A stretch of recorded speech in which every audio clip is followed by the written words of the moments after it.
डोंबिवली MIDCमध्ये झालेल्या दुर्घटनेनंतर मुख्यमंत्री एकनाथ शिंदे यांनी डोंबिवली MIDCमधील ज्या काही अति धोकादायक कंपन्या आहेत, रासायनिक कंपन्या आहेत, त्यांना अंबरनाथ इथल्या MIDCमध्ये शिफ्ट केलं जाईल अशा पद्धतीची माहिती दिली होती। आणि यावरतीच अंबरनाथकरांना काय म्हणणं आहे, त्यांची काय मतं आहे हे मी जाणून घेतोय। माझ्यासोबत अंबरनाथमधील रहिवासी आहेत, सामाजिक कार्यकर्ते आहेत, आपण त्यांच्याशीच थेट बातचीत करतोय। मला सांगा, डोंबिवलीमध्ये झालेला सगळा प्रकार तुम्हाला माहिती आहे आणि मुख्यमंत्र्यांनी जे आता म्हटलंय की बाबा तिकडच्या ज्या काही धोकादायक कंपन्या आहेत, रासायनिक कंपन्या आहेत, त्या अंबरनाथमध्ये MIDC झोनमध्ये शिफ्ट केल्या जातील, काय यावरती मत आहे? डोंबिवलीमध्ये घटना झाली ती तर दुर्दैवीच आहे। याच्या अगोदर 8 वर्षा अगोदर पण अशी घटना झाली होती, त्यात पण डोंबिवलीकरांनी बोध घेतला नाही किंवा प्रशासनाने बोध घेतला नाही।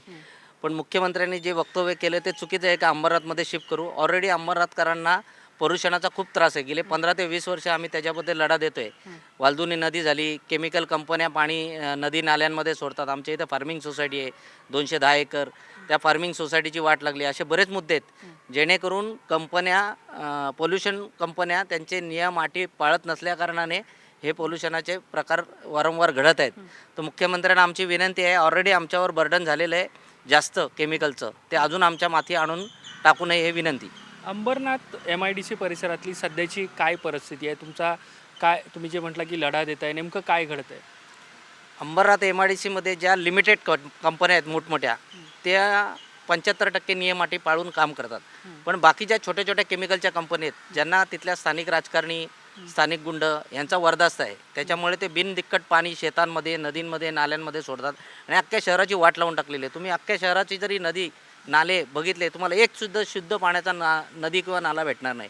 आता शिवमंदिरसाठी खासदार साहेबांनी एवढा फंड आणला आहे, आम्हाला त्यांचा अभिमान आहे का तो फंड आणला आहे, पण तो फंड आणून तिथपर्यंत शिवमंदिरपर्यंत शुद्ध पाणी त्यांनी न्यावं ही आमच्याकडून त्यांची अपेक्षा आहे। या अंबरनाथ MIDC परिसरामध्ये एकूण कंपन्या किती असतील? त्यातील जे काही धोकादायक किंवा ज्या केमिकल्स कंपन्या किती असतील त्याविषयी काय माहिती आहे का?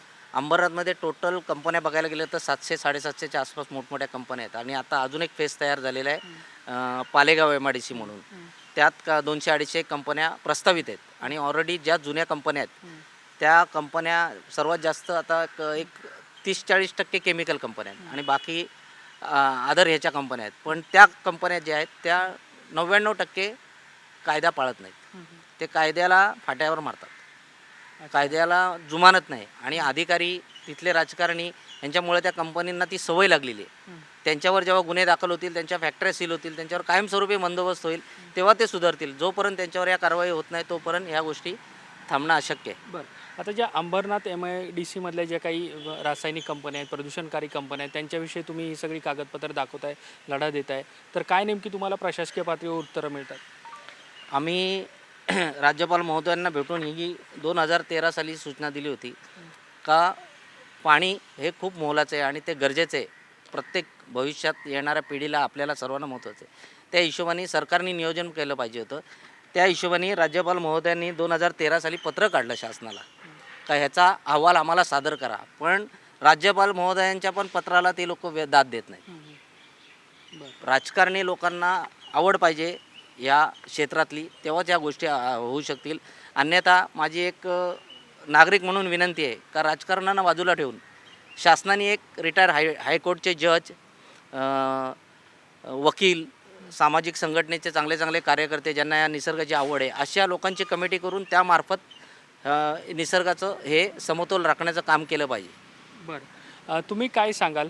जी डोंबिवलीतली दुर्घटना आहे ती तुम्हाला माहिती आहे आणि आता तिकडच्या ज्या काही कंपन्या असतील त्या अंबरनाथ MIDCमध्ये शिफ्ट केल्या जातील अशा पद्धतीची चर्चा सुरू झाली।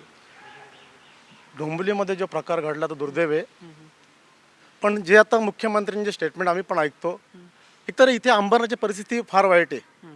इथे पूर्ण मालिक दर्जा धोरण राबवतात, इथे कुठलेही कायदे पाळत नाहीत आणि ते करत असताना तुम्ही जर इकडचे केमिकल कंपनी शिफ्ट करून अंबरनाथवर अन्याय काय करता?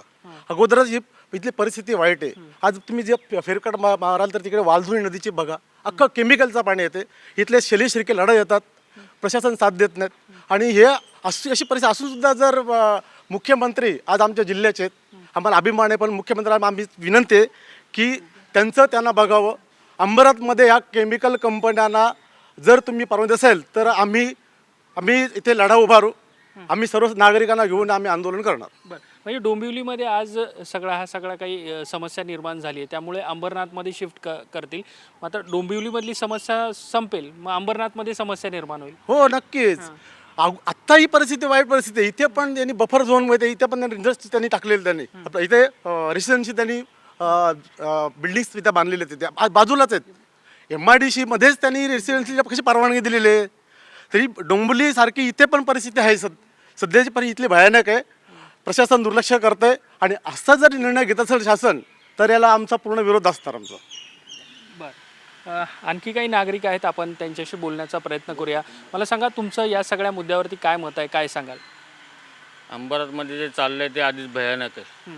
त्याच्यात अजूनही काही गोष्ट मुख्यमंत्र्यांनी सांगितली ते अजून भयानक आहे. तर त्याच्यामुळे आम्ही लोक सगळे घाबरलो अंबरनाथकर की बाबा आमचं पुढे जाऊन काय होणार.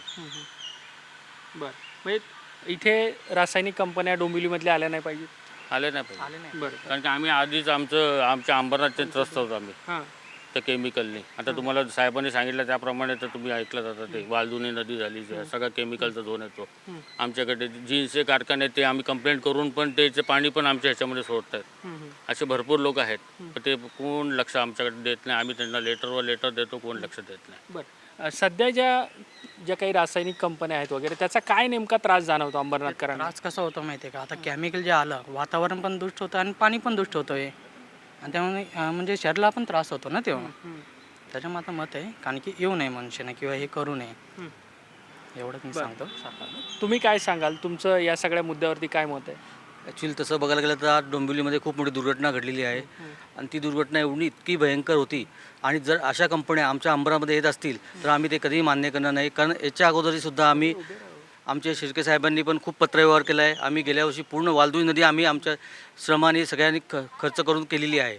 आणि आता अशा रासायनिक कंपन्या जर आल्या आणि ते वापस ते केमिकलयुक्त ते पाणी सोडणार तर मग आमच्यावर ते आम्ही हे कधी मान्य करणार नाही.